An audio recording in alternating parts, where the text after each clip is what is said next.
Okay, Fiona's got the hose pipe on the outside of the boat, and she's been squirting water all over the place. And we're just seeing if there's any signs of any leaks. Yeah, middle windows, a tiny bit of... Oh yeah, I saw that as I was actually spraying. I saw one little hole. It's not the window. Look, it's No, coming. It's coming down from above the window there. Look. It's the handrail above. I didn't bother doing the handrail because when you go over it with certain types of mat, it gets a sort of a bubble. If you know what I mean, it won't sit square. So you have to wait for it to dry now. The actual windows, nothing, is there? No, I haven't seen anything. Seem to have had victory with the kitchen windows. Thank God, they were the worst. There was nothing. There was nothing. I was watching now while you were spraying them, but persistent rain might take a while to work its way in, little cracks and things. But no, nothing's coming. I've actually looked at that resin. I mixed it with the paint from the chinos, and I can't get it out of the washing up bowl. I've got to get a new washing up bowl for the next mix because it sets like concrete. It's unbelievable.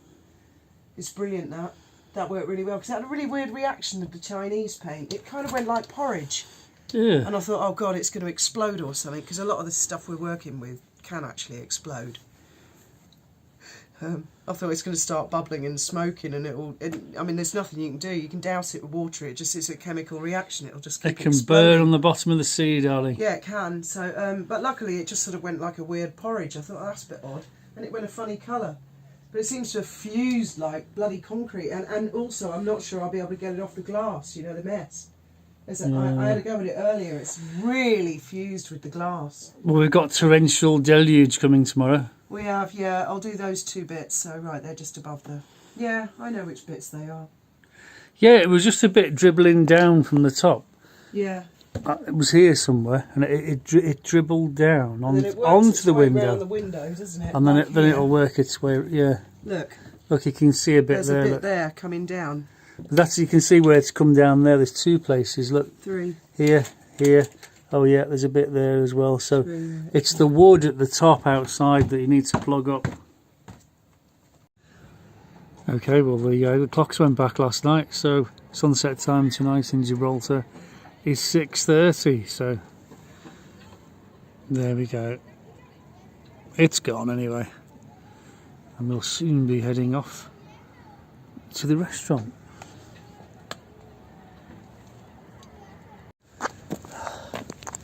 Off to the restaurant, all dressed up, look, posh shoes and everything. You can tell it's cold. I've got a fur coat on. Bloody freezing now. Well, what I consider freezing. Yes, it's chilly. It's definitely gone chilly. It's dropped to 21 degrees Oh no! Celsius. I'll have to dig out my furry hat that we got from London. Oh yeah. It's under the bed, I think. So have you had a good birthday, Graham? I have. I've spent my birthday with my darling wife, and now we're going to dinner. So, and I've had loads of people say, "Oh, it's wishing lovely, me isn't it? happy birthday." Loads of them. So lovely. Foxy even made a video about it. Oh, bless him. Well done, Foxy. Thanks for that. Foxy has an incredible memory. He can remember everyone. And I didn't know that it's the great John Cleese's birthday. You share a birthday with a python. Wow. Well, I never. Happy didn't know birthday, that. John Cleese. Or is it Sir John Cleese? Have they been knighted, the pythons? I don't know. They bloody well should have been. The surviving ones. He was very good, wasn't he, John Cleese? He was my favourite, I think, out of all of them. Yeah. He was the funniest. His wife, Polly, made sure of that. Yes, Polly was very good. Sorry, I mean, not Polly. What's her name? Connie Booth. Connie Booth, that's right. Yes. And I was thinking of Sybil. He was quite amusing, wasn't he? Me and Mr. Bond was singing to Galaxy. The Galaxy song in The Meaning of Life. We were singing along to that the other night. Indeed, I love that song. Indeed we were. Right. What do you want to do? Do you want to sit inside or outside? Yeah, let's sit inside because it's so cold. That's a good plan. Okay, what have you ordered to eat then? Ribeye, of course. Of course, con patatas. Last night, was it last night we went to meet Henry at the border? Was that last night? No, night before. Night before. There was a protest at the border. Because they're on a competition, as it turns out. Henry and his family, there were two families stayed in our house, and they're doing like a recreation of a TV show that people in the UK may know about, or America, I don't know. We've never heard of it, have we? No, where they go travelling and they do it all on public transport, and they see how quickly they can get round the place. So they were doing this sort of recreation. So it all went wrong for them. They ended up at the border, and we went down there and there was a huge protest, wasn't there, Graham? And Yeah. basically it was so cool. It was the mayor of La Linea and all the workers in La Linea protesting that they want Madrid, London and Brussels to get their shit together over that border, because Sort it out. we're all impoverished peasants, really, in the grand scheme of things, all of us.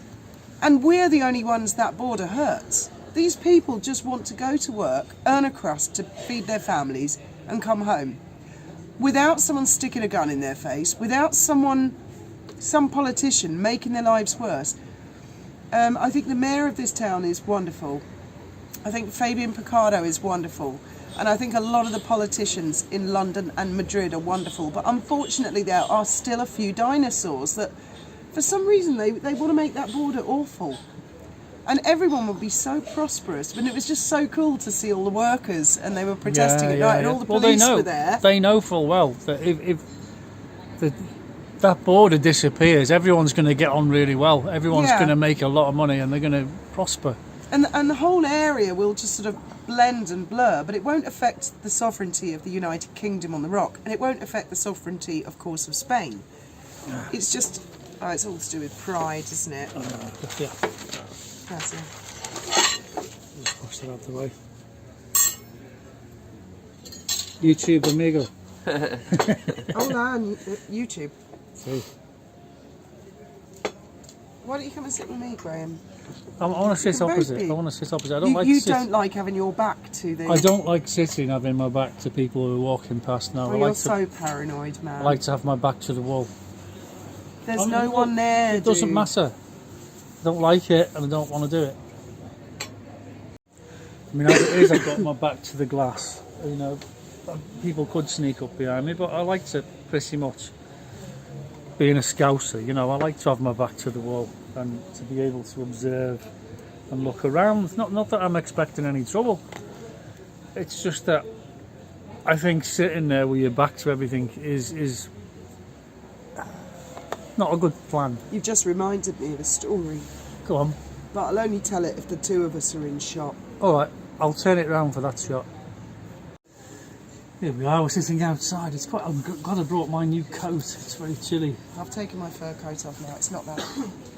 Oh, gracias. Nah. Most important ingredient of the night. So it's lovely to have all these people come to dinner with us. Yes, everyone else in Spain uses the ground, but not Fiona. She has to have the ashtray.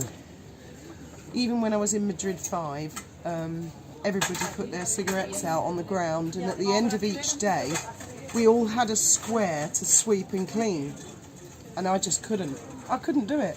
So I got a Coke can, and I worked for ages to break it in half, and then I crimped it over the edge to make it so it was safe. And then someone actually tried, they fought me for it. I had it on the table and I was using it, and this Spanish woman came over and tried to, and I went, no, it's mine, make your own. And I actually had not a physical fight, but I mean a big shouting match. It's my ashtray, I made it. Anyway, I thought you might like to tell everyone, because I know that the trolls particularly were fascinated to know who our mystery guests were. Oh, thank you. Gracias. Who our mystery guests were a couple of weeks ago, and we couldn't say who it was, and the trolls were going on and on and on. They were like, who could it be? Is it police? Is it this? Is it that? Yeah. And it wasn't at all, was it? It was my son, my eldest son, Richard, the one who had been in jail for saying stuff on YouTube that people took offence at. Yeah. Anyway, he's not allowed to go on the internet. He's on parole now. He's out, but he's not allowed to be on the internet. I did ask him if he wanted to come on and be interviewed and things, and he said no, it's against his parole conditions. So that's that. We got to wait another year. Yeah, best to be on the safe side. And But he's been out a year now. He's working again now. yeah, So. yeah, he had to get permission from his probation, which involved all Graham having to supply medical documents and stuff, and it wasn't a If problem. you've got cancer and things like that. But when he came out, I said, well, the thing is, if we let slip at all, the trolls, they'll be on it, won't they? Because the trolls, they like to fuck everybody's life up. But Anyway, he's gone back. we had a lovely time, and it was Richard and his fiancée who taught us about the ribeye steak. We came here, and they said they always It have was a big ribeye. hit, and we've been back here a few Massive times. hit. Thank Cheers, you, darling. Richard and fiancée. And thank you all of you guys. This is literally, it's like they've all come to dinner with us. We're all together. What should we gossip about? Let's gossip. Let's tear the shit And out. I want to drink another toast quickly. Go on. Before I forget. To Sandra and Scott. They know who they Oh, are. yes. Oh, yeah. Cheers. It's like a drinking contest, isn't it? In fact, I've challenged HG Judah to a drinking contest and he's accepted. Well, he said, hell yeah. So, Is he coming out? no, I think I'll just make up some wild shit. Like, we went to Morocco and met in some weird bar in a back street and and I'll just make up a load of shit because the Well, trolls, he could wear a trolls V will for believe Vendetta anything, won't mask, they? couldn't he? And then nobody'd recognise He'll him. turn up in a bow tie, of course, like James Bond. And I'll wear one of those lacy burqa things, but I'll have to lift it to do the drinking contest. And I'm sure he'd drink me under the table any day of the week because it goes straight to my head, in case anyone hasn't What was noticed. that film called we sort of looked at the other day, and there was this chap with the tie on a Jaguar and everything, and he used to spank women in his dungeon. What was that? What Oh, was that called? Mr. Grey, or... I bet HG's one of them. I bet he's got a dungeon and he spanks people. I don't know. I've got no idea. But that's just Stop it, Graham. Stop it. women. I mean, not chaps. Of course. I think it was a follow-on to 50 Shades of Grey, but it was really boring. Really, really boring I didn't film. watch it. I only watched a bit and I thought, I kept because I flick around. Got about 50 channels in Spain. oh, I don't want to watch this. I was actually watching Trading Places. It came out, didn't we? We dumped Eddie Murphy and Dan Aykroyd to come out. Dan Aykroyd, Dan Aykroyd, that's all it. blacked That's up, it. going, yeah, man, ganja, Oh, I ganja. know! You'd never get away with that in this day and age. It's shocking, actually. Actually, it's shocking Eddie Murphy going on about the good people of Cameroon. I mean, you'd think that they would have got so much... Well, can you imagine Christopher Boozy in this day and age? He'd have a field day with both of them, wouldn't he? He'd call them a right pair of racists. Anyway, should we grab the waiter's attention and order some food? Oh, you ready to leave already? I'm ready to eat. Food's still not here. We've had some bread rolls and some olivas. But do you think there's any divorce announcements coming soon? Because there's been rumours, hasn't there, flying around that Harry's filed for divorce, and I don't know if he has or not. But you'd think people would say, oh, here's the food coming. People would say, no, there's no filing for divorce. It's outrageous. It's a lie. No. Okay, we're both in the shot. I'm temporarily sitting here. I've told this story before. Graham was always like dead weird. He would not go to the toilet with the door closed, and also wouldn't go to the toilet without a knuckle duster. Well, coming from a family like mine, I found that extraordinary. I was like, what's the matter with you? And he said, you never know when someone's going to creep up on you or attack you. And I'm like, well, I've never been attacked on the toilet. Anyway, I have. well, yeah, as it happens. When I was on the run, we were on a campsite, and there was this girl I knew, and she had two little girls, and they were really cute. They were always coming to my caravan, nag, for this, that and the other. And one day they came and they said, can we have a glass of lemonade? I said, yes, okay, but I'll put it in plastic cups. No, we're big girls, we want glasses. And I said, only if you promise that you will sit down and drink the lemonade and then leave the glass. And they promised faithfully. I mean, I knew what they were like. They were quite little. They were like, I don't know, one was probably about 6 and the other one was 8. Anyway, as soon as I gave them the glasses of lemonade, they just ran off. And I thought, oh my God. Anyway, then I heard smash. And I thought, oh shit. So I went over to see what had happened. And there was this fella, a I mean, one of the kids had dropped the glass and they were really worried they were in trouble. I was like, oh my God, are you all right? No one had cut themselves. Everything was fine. And I said, this is why I said you sit at the table, and this is why I didn't want to give you a glass, because you don't listen.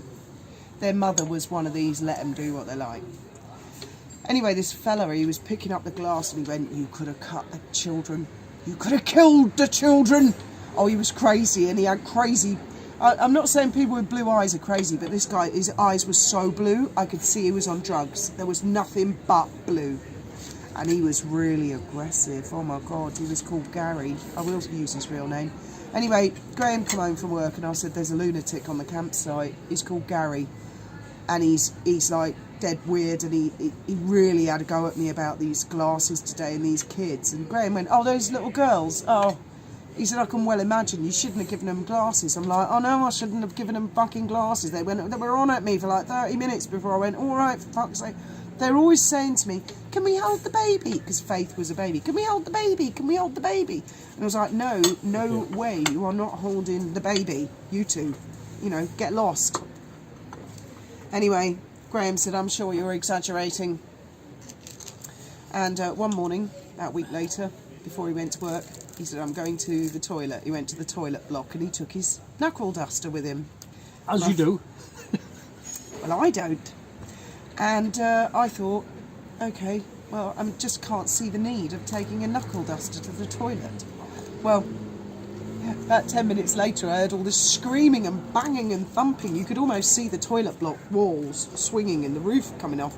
And everyone on the campsite went running to look to see what was happening. And I shall let you tell the rest of the story. And it was crazy Gary, wasn't it? And did you ever apologise to me and say, oh, you were right, actually he is a fucking lunatic? No, I don't think you did you?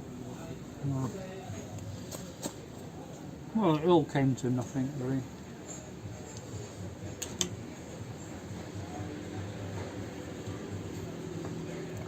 But yeah, just goes to show you can run into trouble when you're sat on the loo.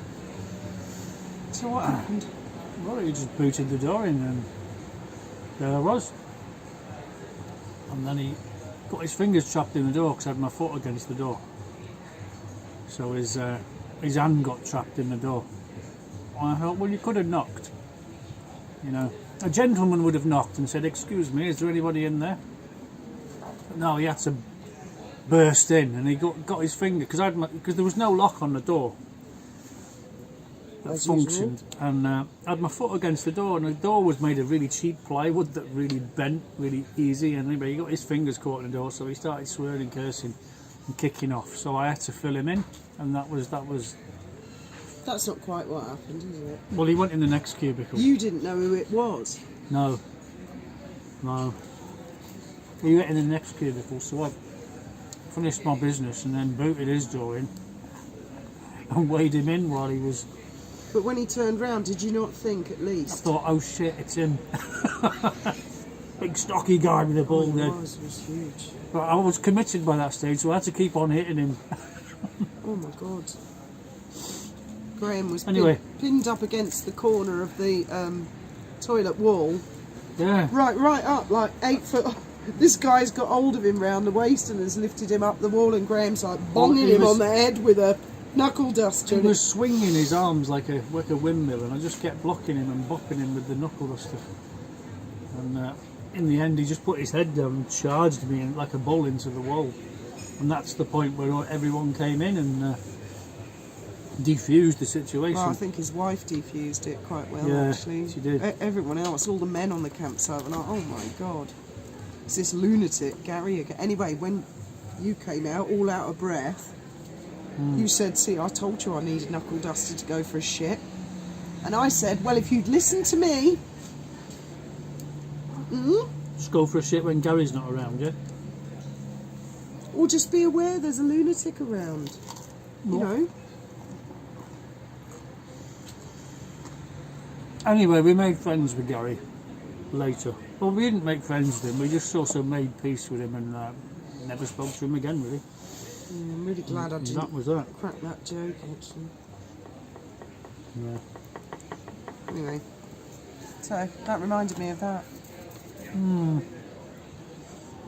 Dinner should be along shortly. Hope so. Well, that looks amazing. What do you think? The sauces are lovely.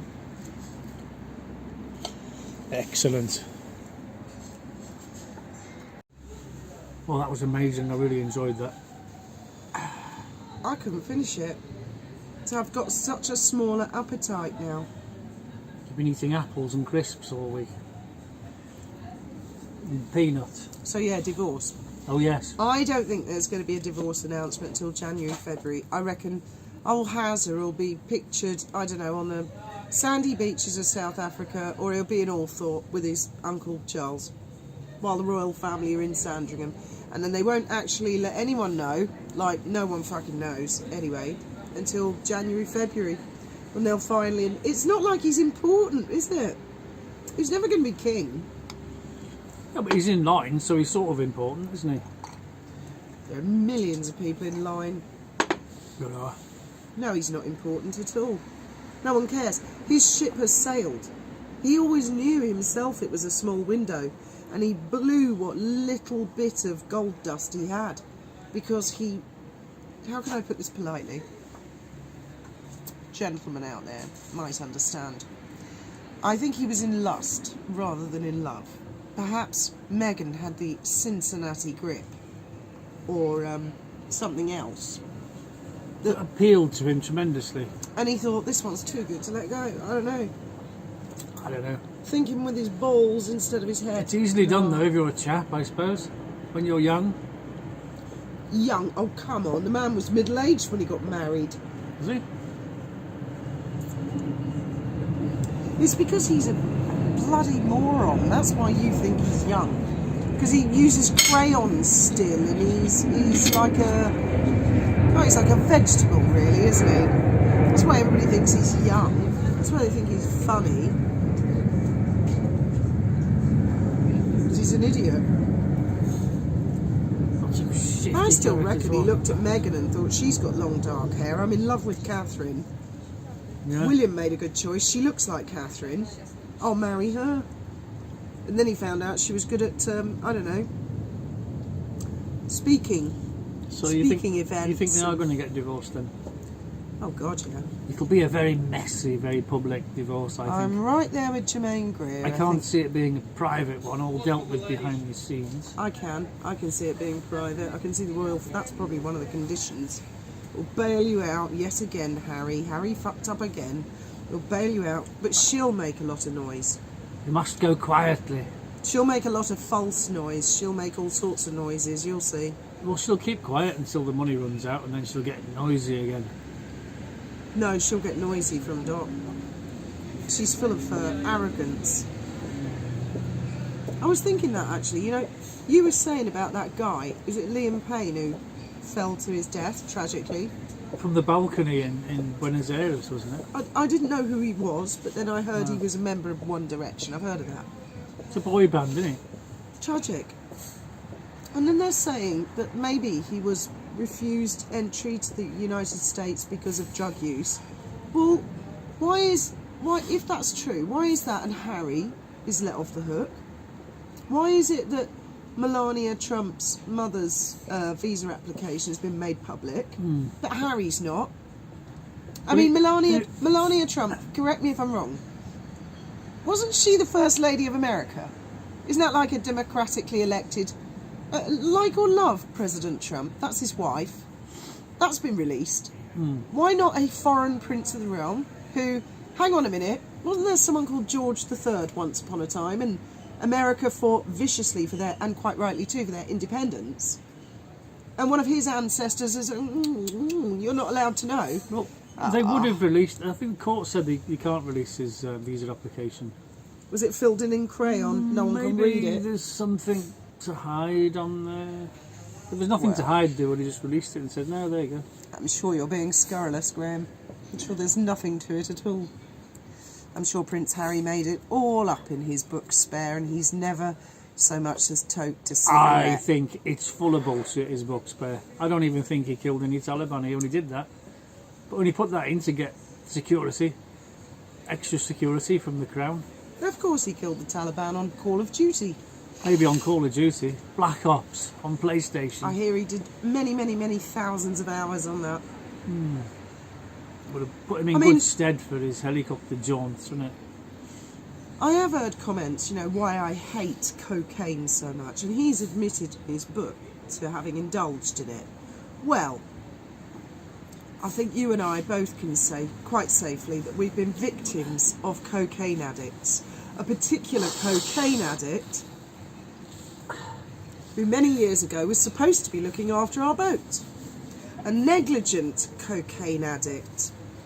And when you've been on the receiving end of it, and you see it really is the drug of arrogance. I mean, fair enough, if someone gets pierced and they're a drunk, I can say, oh, I'm a drunk, you're a drunk. I'm not. We've smoked cannabis, yeah, I'm a pothead. Even people who have the terrible affliction of being heroin addicts, they pale into insignificance, in my opinion, to cocaine. Cocaine it's a despicable drug. Instant arsehole drug.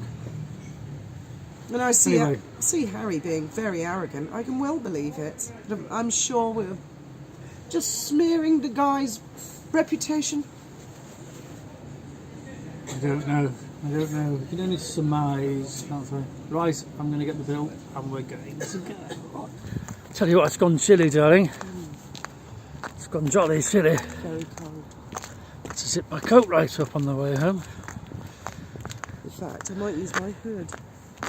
It's not far though, but there's this really cold wind which is, and it's not due to rain until midday tomorrow according to the forecast, but we'll see how accurate this forecast is, as my experience of forecasts is they're reasonably accurate most of the time, but not so completely. You can't rely on them 100%, that's for sure. It's very difficult here in the Strait, where you've got the Atlantic meeting the Mediterranean and the Atlas Mountains. And then, of course, the rock itself affects it. Very difficult. My forecast says it's going to rain in the night and it's going to piss down till Thursday. It's going to be relentless. So we'll see. Yes, and the long-term weather forecast, of course, these rain-bearing clouds can not quite go where they anticipated them to go. So sometimes they miss you altogether, and other times they don't. Yeah. So we're in for a downpour this week, and that's for sure. We're ready for it. We are. Sort of. I need to get in and get warm. I'm going to get all my warm clothes on. Yeah. And I'll bid you good night. And may your God go with you.